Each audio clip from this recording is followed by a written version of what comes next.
Welcome to the Pro-Vocational podcast, your multi-collaboration hub in a vocational education and training sector.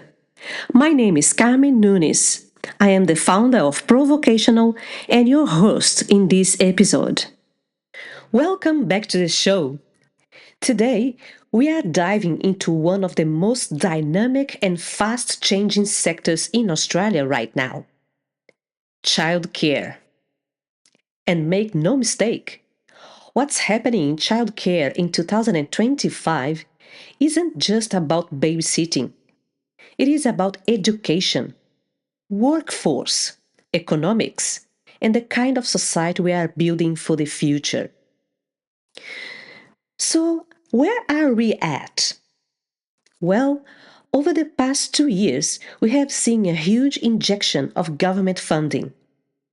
Childcare has never been cheaper for families, and universal preschool is rolling out in both New South Wales and Victoria. That's a big shift because it signals something bigger. The Productivity Commission has been saying it for a while. Childcare is no longer just a support service for working parents. It is becoming a universal education platform, part of the same conversation as schools. And that's a huge change in mindset. But money alone doesn't run a center. People do. And here's where things get really interesting. The workforce, the educators, the leaders, are starting to be recognized as true professionals. For decades, we heard about underpaid, overworked staff. Now, with a 15% wage rise locked in, plus retention payments, governments are finally signaling childcare educators are skilled professionals, not casual carers. Training pathways are busy. Certificates, diplomas, bachelor degrees, and ongoing professional development is no longer an optional extra. It is part of the culture. For the first time, we are not just talking about recruiting more workers, but about keeping them and lifting the standard of the entire professional. And the results are showing. Right now, over 90% of childcare services across the country meet or exceed the national quality standard. That's the highest we have ever seen. Parents are noticing, and regulators are stepping to match that momentum. New rules are raising the bar. Mandatory child safety training for all staff, national educator registers, even trials of CCTV inside centers. These measures might sound strict, but they all feed into one thing: trust. Families want assurance that when they hand over their little one each morning, that child is safe, supported, and thriving. However, of course, it's not all smooth sailing. Workforce shortages are still real, especially in regional and outer suburban areas. Costs remain stubbornly high land, rents, compliance.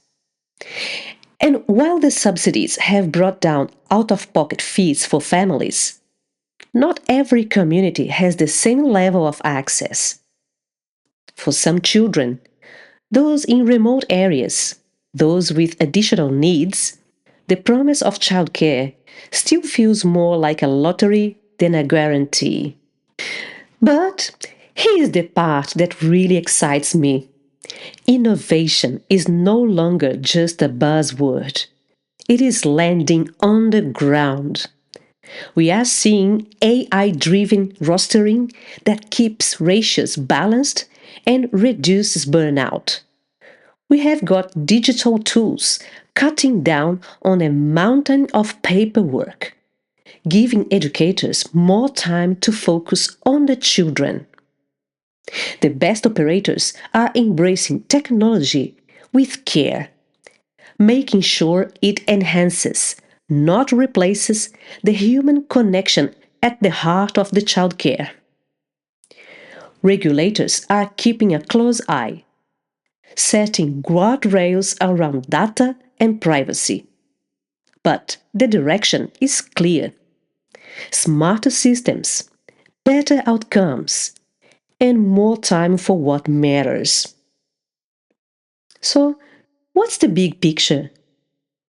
We are heading towards a childcare system that is more universal, more data smart, and finally, recognizing the professionals who make it all possible. The next few years will decide whether this sector truly delivers on its promise, not just for parents, but for the future of Australia itself. Thank you so much for listening. I hope this information may be relevant for you. And if you want to reach out, visit the Pro-Vocational website. See you next time.